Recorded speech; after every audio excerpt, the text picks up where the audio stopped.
Hello everyone, তো আশা করছি তোমরা সবাই ভালো আছো। আর তোমাদের মধ্যে অনেক একটা কোশ্চেন থাকে, দাদা how to change our department, কোনো কলেজে ভর্তি হওয়ার পর ডিপার্টমেন্ট কী করে চেঞ্জ করবো, এই রিগার্ডিং অনেক বেশি কোশ্চেন আসছে আমার কাছে। তো বলেছিলাম যে সেই নিয়ে একটা ভিডিও বানাবো, তো আজকের ভিডিওটা ওর উপর হবে, how to change your department. Okay, তো চলো শুরু করা যায়। তো দেখো, ডিপার্টমেন্ট চেঞ্জ করার জন্য তোমার তিনটে মেথড আছে, টোটাল তিনটে method. Okay, first method which is decentralise counselling. Suppose তুমি একটা কলেজে গেলে, অ্যাডমিশন নিয়ে নিলে, সাপোজ আমাদের কলেজে অ্যাডমিশন দিলে তুমি জেজিসিতে অ্যাডমিশন নেওয়ার পর থার্ড রাউন্ড, মপ রাউন্ড বা তুমি ফার্স্ট রাউন্ড যে কোনো রাউন্ডে নাও, দেন ডিসেন্ট্রালাইজ কাউন্সেলিংয়ে তুমি তোমাদের কলেজ মানে জেজিসি কলেজে অ্যাপ্লাই করতে পারবে। সেখানে র্যাঙ্ক ভালো হলে তুমি সেখান থেকে ধরো সিভিল থেকে তুমি ইলেকট্রিক্যাল বা ইসিতে যেতে পারো। আর তাছাড়া তুমি অন্য কলেজ লাইক জেইউ বা বাকি সিইউ বা যে কোনো কলেজে অ্যাপ্লাই করতে পারো, কোনো অসুবিধা নেই। এটা হচ্ছে মেথড 1। তো মেথড টু যেটা হচ্ছে সেটা একটু টাইম টেকিং, বাট লাইকলি ওর জন্য 1 বছর লাগবে। বিকজ দেখো, ম্যাকআউটের আন্ডারে অ্যাফিলিয়েটেড যেই সমস্ত কলেজ আছে তাদের ফার্স্ট ইয়ারে মানে কোর বা নন কোর যাই বলো, এদের সবার যেই পড়ার যে সিলেবাস হয় সেটা সেম হয়। ফিজিক্স, কেমিস্ট্রি, দেন ম্যাথামেটিক্স, দেন এই সমস্ত নর্মাল জিনিস হয়। ফিজিক্সের কিছু প্র্যাকটিক্যাল করাবে, কেমিস্ট্রির প্র্যাকটিক্যাল করাবে, আর বাকি নর্মাল এই জিনিসগুলো থাকে। তো দেবতে কোনো সাবজেক্টে জানা, সাপোজ তুমি যদি সিভিল থেকে হও তাহলে তোমার স্ট্রাকচার ডিজাইনিং বা তোমার বলে দাও ক্যাপকাট নামের একটা জিনিস আছে, সেটা ইউজ করা বা ব্লেন্ডার, এই জিনিসগুলো ইউজ করা তখন শেখাবে না।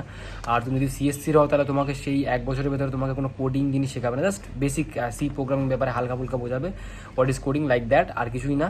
ডেপথে যায় না। মেন ডেপথ স্টার্ট হয় তোমার সেকেন্ড ইয়ার থেকে। তুমি যে কোনো কলেজে যাও, ফার্স্ট ইয়ারে ম্যাক্সিমাম নর্মাল টিচাররাই পড়ায় ম্যাথামেটিক্স, ফিজিক্স, কেমিস্ট্রি, এই জিনিসগুলো। বাট সেকেন্ড ইয়ার থেকে তুমি তোমার ডিপার্টমেন্টের মেন টিচারগুলো বা প্রফেসরগুলোকে পাবে।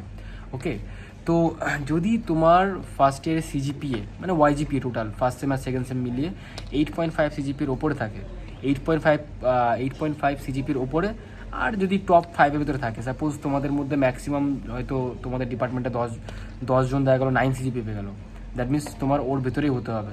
দেখা গেলো 9 সিজিপি আর তুমি পেলে 8.5, then you are not eligible. Mainly যে কোনো ডিপার্টমেন্টে হার্ডলি 3 থেকে 4টে ছেলেই নিয়ে ডিপার্টমেন্ট চেঞ্জ করতে পারে যে কোনো একটা ডিপার্টমেন্ট থেকে।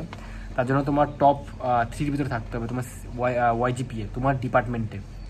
আমাদের কলেজের কথা বললে সিভিল থেকে একজন, সিভিল থেকে একজন, আর আমাদের আইটি থেকে একজন, আর কয়েকজন ডিপার্টমেন্ট থেকে একজন আছে যারা সিএসসি ডিপার্টমেন্টে গেছে। তো তোমরা ইয়ারের শেষে তোমাদের ওয়াইজিপি যদি ভালো হয়, then you can apply for your branch upgradation. আমাদের কলেজে অবশ্যই জিনিসটা হয়। আর দেখো, প্রাইভেট কলেজের ব্যাপারে বলতে গেলে প্রাইভেট কলেজে টাকার উপর নির্ভর করে, তো ওটা অনেক কেউ ডাইরেক্ট অ্যাডমিশন নিয়ে নেয়, তো ওখানে এই জিনিসগুলো অত বেশি হয় না। যে পারে সে টাকা দিয়ে উপরের ব্রাঞ্চে চলে যায়, তো 1 বছর খেটে পরের বছর আবার আপগ্রেড করার কোনো মানে হয় না। আর ওদের আমাদের ফি স্ট্রাকচার অনেক বেশি হয় না, তোমরা সবাই জানো যে গভর্নমেন্ট কলেজগুলোতে, বাট প্রাইভেট কলেজগুলোতে ফি স্ট্রাকচার একটু ডিফারেন্স হয়, তো ওই জন্য যেতে যায় না, যে গেলেও ফিস বেশি দিতে হবে, কারণ যাই বলো ওরকম জিনিস। তো এটা গেল method 2 and method 3। So method 3 এর ব্যাপারে কথা বলতে গেলে সেটা হচ্ছে তোমার ড্রপ। তুমি কলেজে পড়ছো, কলেজে পড়াকালীন তুমি পার্শিয়াল ড্রপ নাও, পার্শিয়াল ড্রপ নিয়ে তুমি তারপর আবার ডাব্লিউবিজি এক্সাম দিয়ে ভালো কোনো কলেজে আলাদা ভালো ডিপার্টমেন্ট নাও। জানি এটা শুনতে কোনো ইয়ে লাগলো, বাট এটা একটা উপায়, যার জন্য আমি এটা বললাম যে অনেক কেউ পার্শিয়াল ড্রপ নেয়। পার্শিয়াল ড্রপ নিলে অনেক কেউ বলবে যে আমি তাহলে স্যার ম্যামকে কী করে কনভিন্স করবো। দেখো, হয় আমাদের কলেজের কথা বললে ডিপেন্ডস অন ইউর এইচওডির সাথে কথা বলতে হবে তোমার, যে স্যার আমি পার্শিয়াল ড্রপ নেব, আমার অ্যাটেন্ডেন্স বেশি দিতে পারবো না, তো 30% অ্যাটেন্ডেন্স দিল ইনাফ। তোমার স্যারদের সাথে কথা বলতে হবে, কনভিন্স করতে হবে, দেন হবে। নাহলে নর্মালি সবাই 70% বলে, বাট কোনো প্রাইভেট গভর্নমেন্ট কলেজে 70% ম্যাক্সিমাম লোকের হয়ও না। সিইউ কলকাতা ইউনিভার্সিটি যেটা আছে সে একটু নকশা করে, মানে একটু বেশি স্ট্রিক্ট, বাট বাকি কলেজগুলো একটু ক্যাজ আছে। যদি আমি বলি জেজিসি, সিজিসি আর বাকি কেজিসি, এইগুলোর প্রফেসর একটু ক্যাজ আছে, তার সাথে কথা বললে হয়ে যেতে পারে। ওকে, দেখা করছি তোমাদের এই ভিডিওটা ভালো লেগেছে। ভালো লাগলে অবশ্যই লাইক, কমেন্ট, সাবস্ক্রাইব করে দিও। ঠিক আছে, ডিপার্টমেন্ট চেঞ্জ করার আরেকটা উপায় হচ্ছে লাইক, কমেন্ট, সাবস্ক্রাইব আমাদের চ্যানেলকে। বিকজ আমরা 1K খুব কাছাকাছি, আর খুব তাড়াতাড়ি আমরা 1K হয়ে যাবে। আর 1K হয়ে গেলে আমি এই চ্যানেলে লাইভ সেশন করবো, যাতে তোমাদের অনেকটা সুবিধা হয় এই চ্যানেলের ভিতরেই।